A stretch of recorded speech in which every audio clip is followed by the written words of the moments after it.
Mahatma Jyotiba Phule youth club ವತಿಯಿಂದ 206ನೇ ಭೀಮಾ ಕೋರೆಗಾಂವ್ ವಿಜಯೋತ್ಸವ ಮೆರವಣಿಗೆ ಉದ್ಘಾಟನಾ ಸಮಾರಂಭ ಕಾರ್ಯಕ್ರಮವನ್ನು ಬೀದರ್ ನಗರದ ಅಂಬೇಡ್ಕರ್ ಭವನದಲ್ಲಿ ಆಯೋಜಿಸಲಾಯಿತು.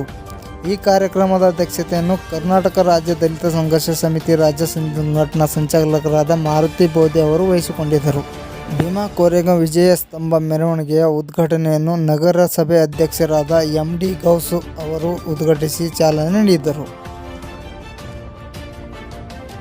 ಭೀಮಾ ಕೋರೆಗಾಂವ್ 206ನೇ ಉತ್ಸವದ ಶುಭಾಶಯಗಳು ಹಾಗೂ ಹೊಸ ವರ್ಷದ ಶುಭಾಶಯಗಳನ್ನು ಹೇಳುತ್ತಾ, ಇಂದಿನ ದಿವಸ 1818ರಲ್ಲಿ ಭೀಮಾ ಕೋರೆಗಾಂವ್ ಏನು ಒಂದು ಹೋರಾಟ ಆಯಿತು, ಈ ದೇಶದ ಶೂದ್ರ ಸಮಾಜದ ಏನು ಮಹಾಡ್ ಬಟಾಲಿಯನ್ ಅಂತಿತ್ತು. ಮಹಾಡ್ ಬಟಾಲಿಯನ್ ಇಂಗ್ಲೆಂಡ್ ಸರ್ಕಾರದಾಗಿದ್ದಾಗ ಪೇಶ್ವಾ ಸೈನಿಕರು, ಪೇಶ್ವಾ ರಾಜ ಏನು ಪೂನೆಯಲ್ಲಿದ್ದರು, ಆವಾಗ ಅವರು ಈ ಒಂದು ಮಹಾಡ್ ಸತ್ಯಾಗ್ರಹ, ಮಹಾಡ್ ಬಟಾಲಿಯನ್ ಸಹ ಅವೆಲ್ಲ ಯುದ್ಧ ಮಾಡೋಕ್ಕೆ ಬರ್ತಾರೆ. ಆವಾಗ ನಾವೆಲ್ಲರೂ ನಮ್ಮ ದೇಶದವರು ಇದ್ದೆವು, ನಾವು ಇಂಗ್ಲೆಂಡ್ನ ಸರ್ಕಾರದಲ್ಲಿ ಇದ್ದರೂ ಕೂಡ ಯಾಕೆ ಜಗಳ ಬೇಡ, ನಮ್ಮನ್ನ ಹೊಡ್ಕೊಂಡು ಬೇಡ ಅಂತ ಅವರು ರಾಜ್ಯದ ಬಳಿಗೆ ಹೋಗಿ ಹೇಳ್ತಾರೆ. ಆವಾಗ ಅವರು ನಮ್ಮ ಬಟಾಲಿಯನ್ಸ್ಗಳಿಗೆ ಅವಹೇಳನೆ ಮಾಡಿ, ನೀವು ಶೂದ್ರರು ಇಲ್ಲಿ ಒಳಗೆ ಬಂದಿರ ಹಂಗೆ, ನಿಮಗೆ ನಾವು ಬಿಡಬಾರ್ದೇ ಆದರೂ ನೀವು ಹೋಗ್ರೀಗ ಅಂತ ಹೇಳಿ ಅವ್ರ ಮುಂದೆ ಅದು ಕ್ಲೀನ್ ಮಾಡಿ ನೀರು ಹಾಕೋದು ಕೂಡ ಮೂತ್ರ ಒಂದು ವಿಸರ್ಜನೆ ಮಾಡಿ ಅದು ಕ್ಲೀನ್ ಮಾಡ್ತಾರೆ. ಅದು ಆಗಿನ ಅಲ್ಲಿನ ನಮ್ಮ ರಾಜ್ಯ ಬಟಾಲಿಯನ್ನ ಮುಖ್ಯಸ್ಥಿದಂತರ ಸಿದ್ದನಾಗ ಹತ್ರ ಹೇಳ್ಕೊತಾರೆ. ಅಂದಾಗ ಆಯಿತು, ಅವ್ರು ಬರಲಿ, ನಾವು ಯುದ್ಧಕ್ಕೆ ನಾವು ಸಿದ್ಧರಾಗೋಣ ಅಂತಂತ ಹೇಳಿ 500 ಜನ ಮಹಾರ್ ಬಟಾಲಿಯನ್ಸ್ ಇದ್ದರು. 2800 ಜನ 28,000 ಜನ ಪೇಶ್ವಾರಿದ್ದರು.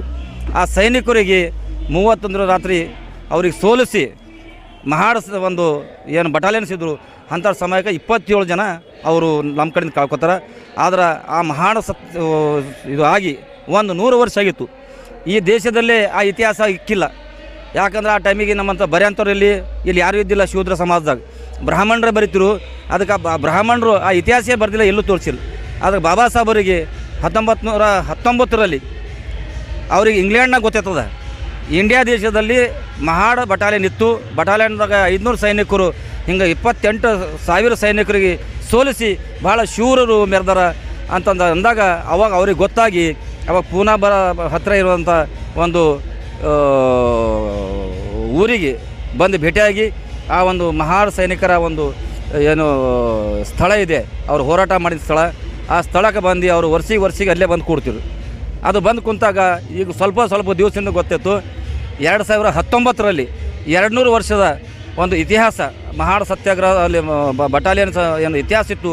ಆ ಇತಿಹಾಸಕ್ಕೆ ಸುಮಾರು ದೇಶದ ಮೂಲಿಗೊಂದ ಎಲ್ಲ ಅಸ್ಪೃಶ್ಯರು, ದಲಿತರು, ಅಂಬೇಡ್ಕರ್ ಅಭಿಮಾನಿಗಳು, ಸ್ವಾಭಿಮಾನದ ಸಂಕೇತವಾದಂಥ ಆ ಸ್ಥಳಕ್ಕೆ ಎಲ್ಲರೂ ಹೋಯ್ತರು. ಆದರೆ 2019ರಲ್ಲಿ 200 ವರ್ಷ ಆಗಿತ್ತು. ಅವತ್ತ ಈ ದೇಶದಲ್ಲಿದ್ದಂಥ ಕಮ್ಯುನಲ್ ಫೋರ್ಸು ಏನು ಮನೋವಾದಿ ಬ್ರಾಹ್ಮಣಶಾಹಿ ಇದೆ, ಬ್ರಾಹ್ಮಣಶಾಹಿ ಅವತ್ತ ಅಲ್ಲಿ ಹೋದಂಥ ದಲಿತರ ವೆಹಿಕಲ್ಗಳು, ದಲಿತರ ಮೇಲೆ ಬಂದು ಹಳ್ಳಿಯಲ್ಲಿ ಬಂದಂಥವ್ರ ಮೇಲೆ ಅಲ್ಲ ಅವರು ಪ್ರಿಪ್ಲಾನ್ ಮಾಡಿ ಅವತ್ತು ಅಟ್ಯಾಕ್ ಮಾಡಿದ್ರು. ಅಂಥ ಸಮಯಕ್ಕೆ ಮತ್ತೆ ಗೊತ್ತಾ ಅವ್ರಿಗೆ ಚಾಲೆಂಜ್ ತೊಗೊಂಡು ಇವತ್ತು ಪ್ರತಿ ವರ್ಷ ಎಲ್ಲ ಊರಾಗ, ಗ್ರಾಮದಾಗ, ಎಲ್ಲ ಜಿಲ್ಲಾದಾಗ, ಈಗ ಇಂಡಿಯಾ ದೇಶದಾಗ ಎಲ್ಲ ಕಡೆ ಇವತ್ತು ಒಂದು ಮಹಾರ್ ಬಟಾಲಿಯನ್ನ ವಿಜಯೋತ್ಸವ, ಒಂದು ಭೀಮಾ ಕೋರೆಗಾಂವ್ ಉತ್ಸವ ಒಂದು ಹೆಸರ ಮೇಲೆ ಗೊತ್ತಾ ಎಲ್ಲ ಕಡೆ ಕಾರ್ಯಕ್ರಮ ಮಾಡ್ತೀವಿ. ಇಂಥ ಸಂದರ್ಭದಲ್ಲಿ ಮತ್ತೆ ಕೂಡ ಏನು ಗೊತ್ತಾ ಬಾಬಾ ಸಾಹೇಬರ ಸಂವಿಧಾನಕ್ಕೆ ಚುಕ್ಕುತ್ತರಂಥ ಕೆಲಸ ಮಾಡ್ತಾಯಿದ್ದಾರೆ. ಮತ್ತೊಮ್ಮೆ ಈ ದೇಶದಲ್ಲಿ ಭೀಮಾ ಕೋರೆಗಾಂವ್ ಆಗಬೇಕಾದ್ರೆ ಇಂಥ ಏನು ಇವತ್ತು ಸಂವಿಧಾನ ಅಪಪ್ರಚಾರ ಮಾಡ್ತದೆ ಅವ್ರಿಗೆ ಎಚ್ಚರಿಕೆ ಕೊಡ್ತಾ ಇದ್ದೆವು. ಇವತ್ತೆಲ್ಲ ಮೂಲೆಯಲ್ಲಿ ದಲಿತರು ಜಾಗೃತ ಆಗ್ಯಾರ, ಅವರವರು ಶೂರರಿದ್ದಾರೆ, ಎಲ್ಲ ಗೊತ್ತದ. ಮತ್ತೊಮ್ಮೆ ಆ ಭೀಮಾ ಕೋರೆಗಾಂವ್ ಆಗಬಾರ್ದಾದ್ರೆ ತಾವೆಲ್ಲರೂ ಕೂಡ ಅಂಬೇಡ್ಕರ್ ವಿಚಾರಗಳು, ಅಂಬೇಡ್ಕರ್ ಬರೆದಂಥ ಸಂವಿಧಾನ ತಕ್ಕೊಂಡು ಹೋಗಬೇಕು. ಅದರ ಸಂವಿಧಾನ ಅಪಪ್ರಚಾರ ಮಾಡಿದ್ರೆ ಮತ್ತೊಮ್ಮೆ ಮಹಾಡ್ ಏನು ಭೀಮಾ ಕೋರೆಗಾಂವ್ ಆಯ್ತು ಅಂತ ಎಚ್ಚರಿಕೆ ಅಂತೀವಿ.